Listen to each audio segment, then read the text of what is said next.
What's up mga kababayan, News That Matters here. Dito sa video natin ngayon ay ating panoorin o pakinggan itong mga nagbabagang balita. At unahin na nga natin rito itong si Kadadon. May nangyayaring pagbabanta sa buhay ng mga FGF ngayon mga kababayan. Partikular na nga dito kay Kadado at Kabukay na kung saan mukhang nag-utos di umano ang taong nasa Malacanang na tiktika ng grupo ng FGF dahil sa ginagawa nilang pagsasalita laban sa bangag na administrasyon.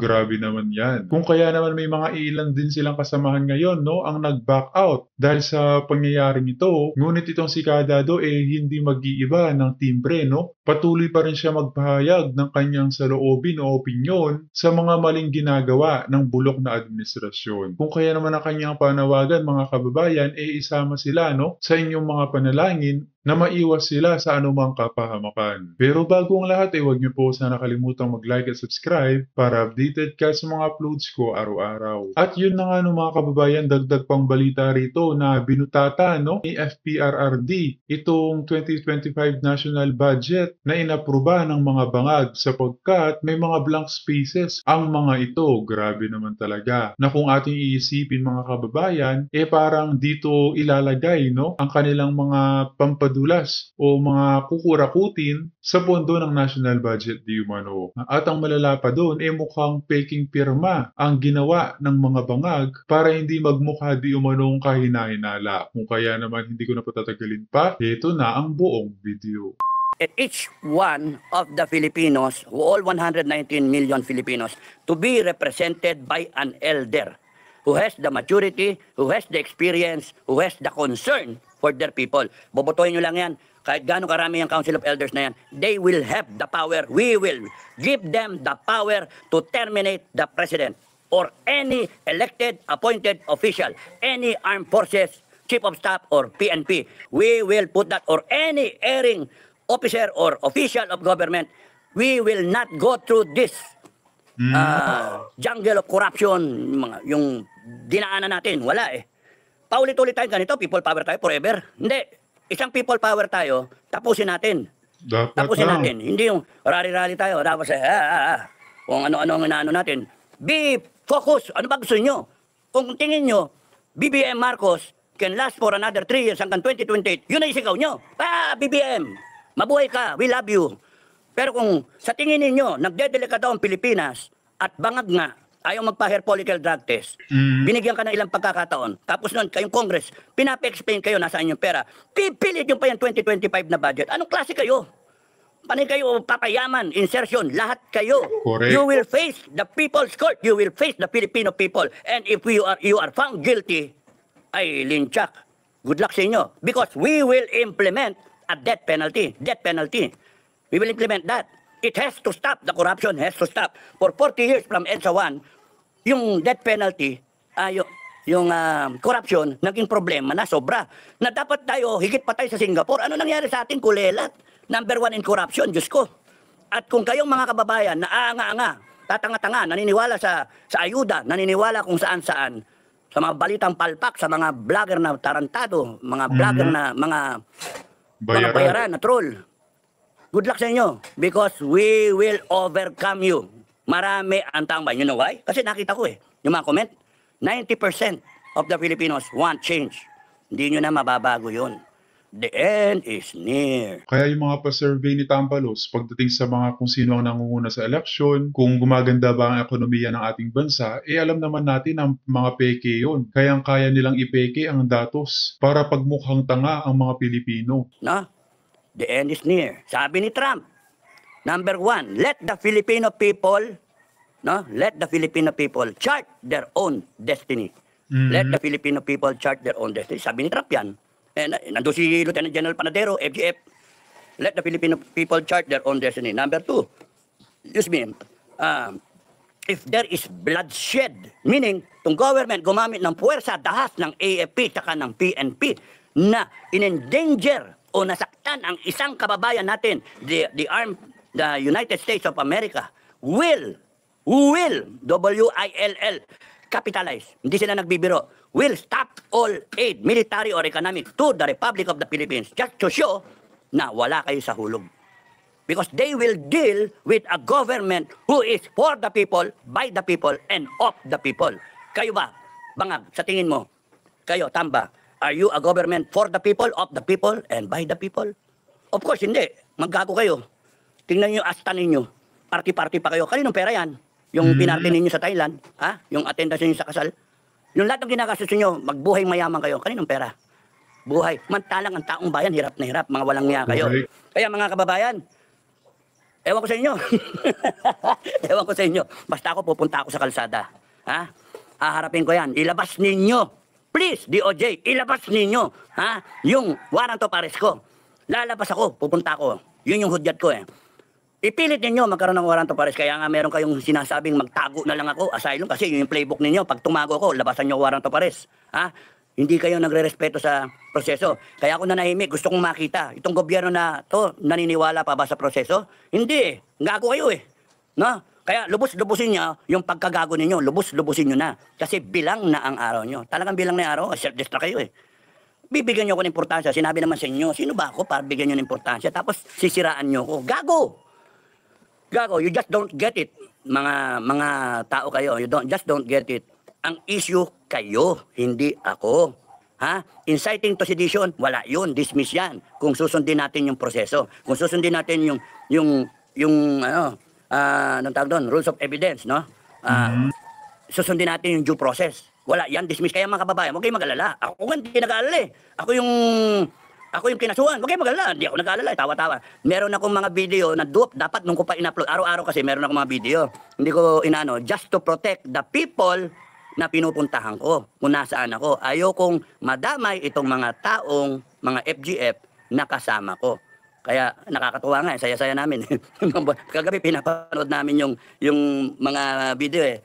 Kasi kinukunan ko si Bukay. Hindi niya alam. Nag-discuss kami. Kaya nga, yung nagkasama kami nung, kailan ba yun?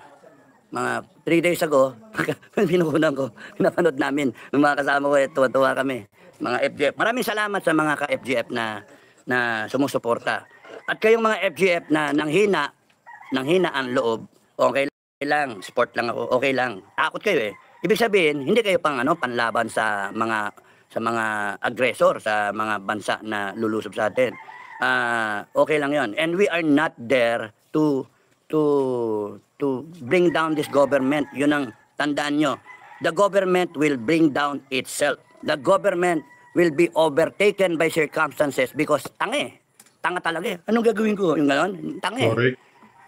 Ay, imbes na ako yung binigyan nyo ng importansya, ako yung tinitira nyo, sana ang inayos ninyo yung food security ng bansa. Inayos ninyo yung poverty. Binanatan nyo ng ayuda. Ano mangyari sa ayuda? Para ibigay-bigay. Kasi mag-eleksyon eh.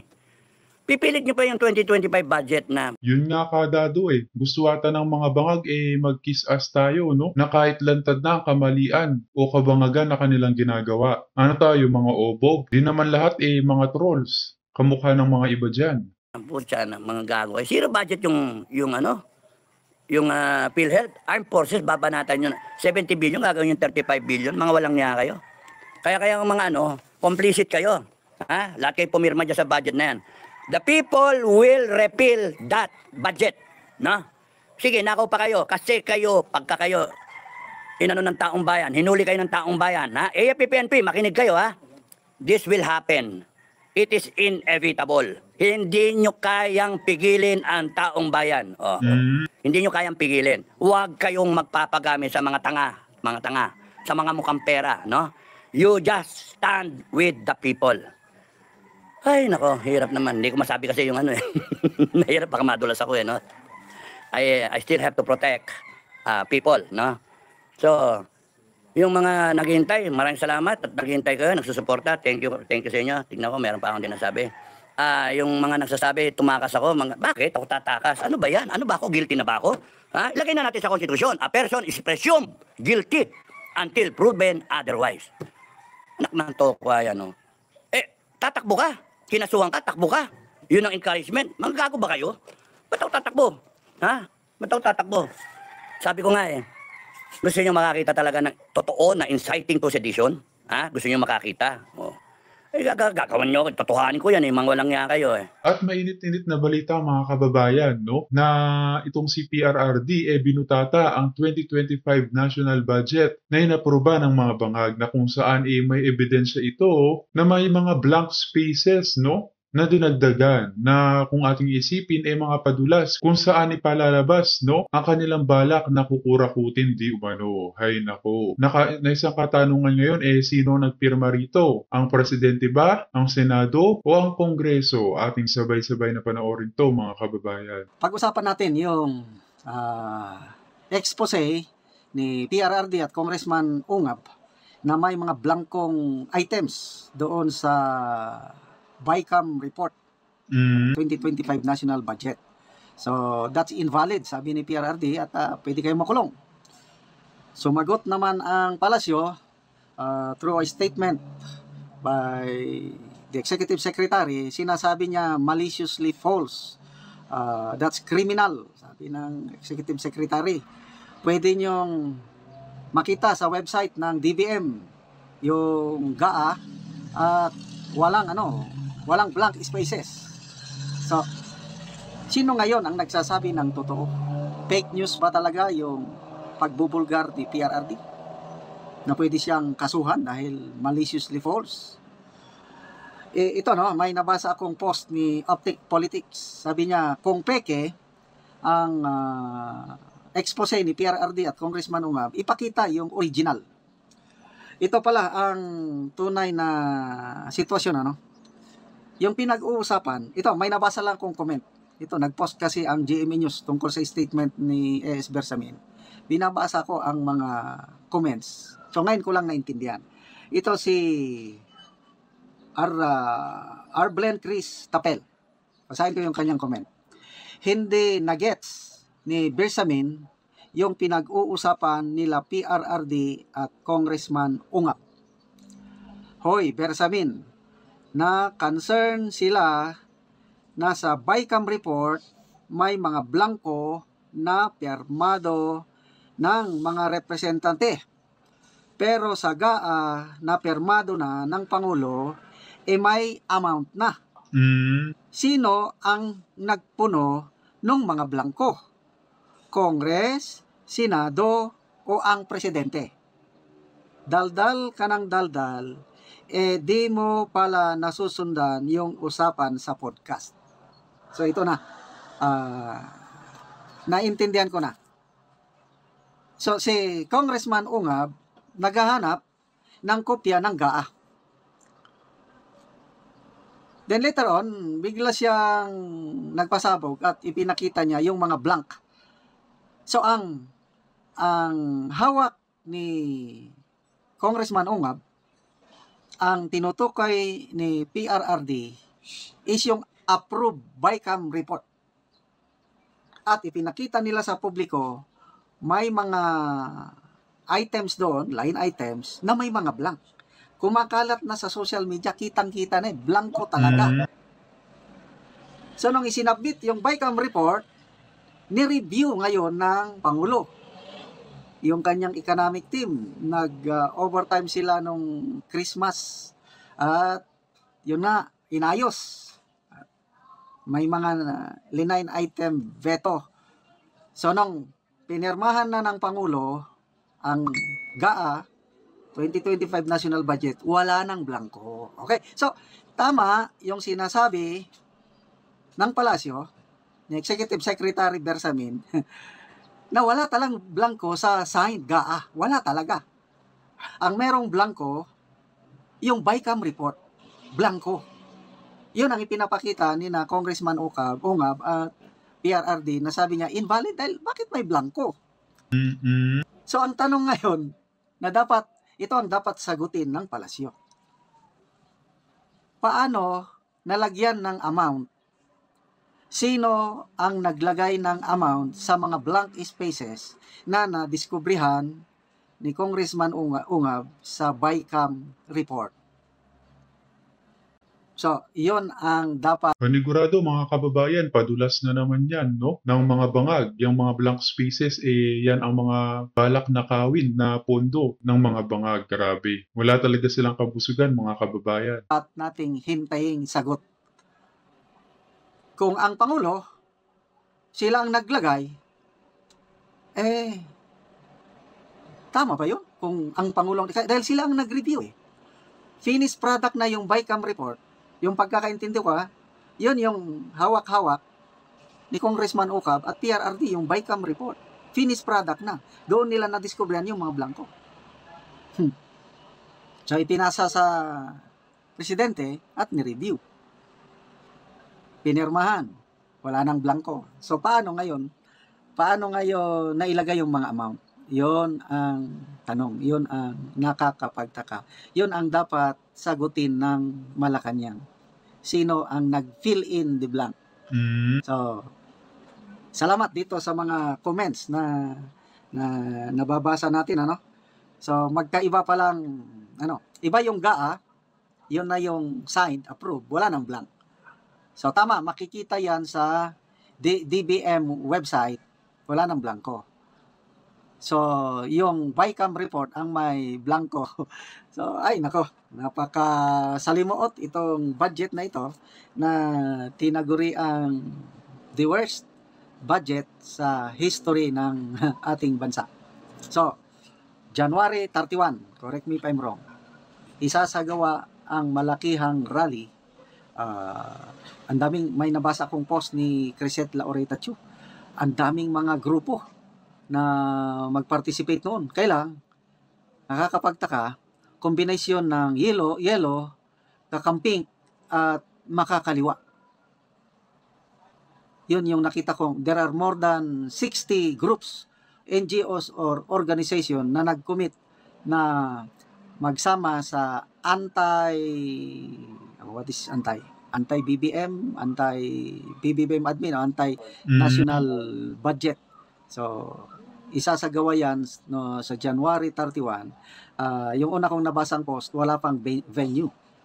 Kailan, most likely, dalawang venue lang nakikita ko. Either yung EDSA People Power Monument, yung malapit sa Camp Aguinaldo, or sa EDSA Saray. Kailang parang mas malaking space, To me, medyo malaking rally din ito.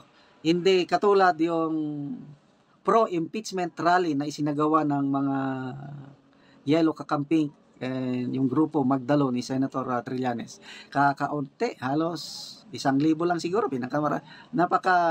Nilangaw nga.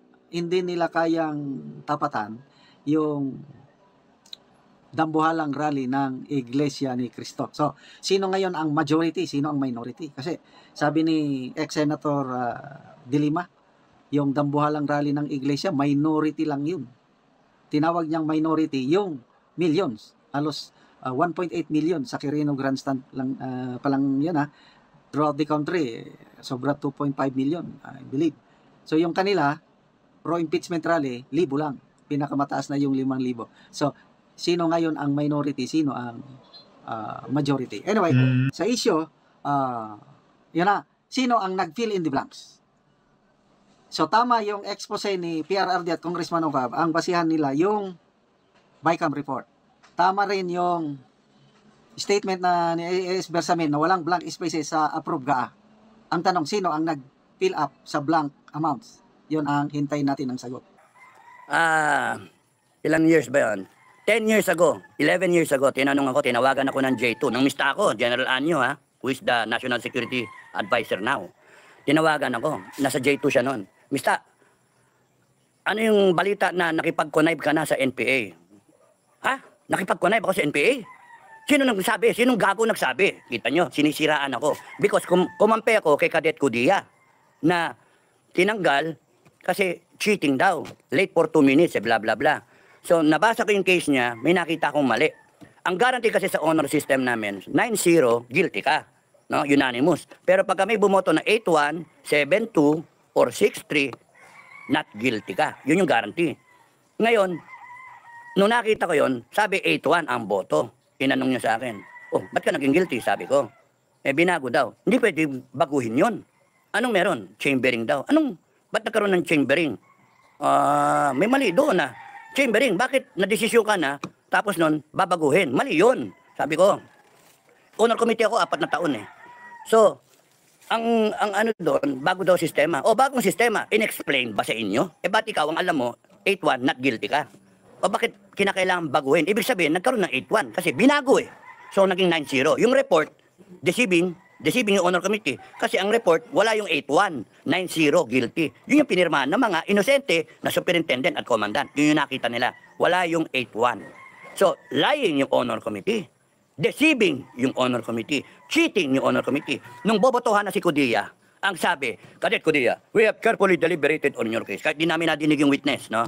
We have carefully deliberated, yung teacher ba? We have carefully deliberated on your case. And we are prepared to vote regarding your case. Do you have anything else to say? Binabasa lang yun, ball files yun tawag. Ibig sabihin, handed through the years na yun, 19 kopong-kopong pa yun, binabasa. Ganon din yun sa amin eh.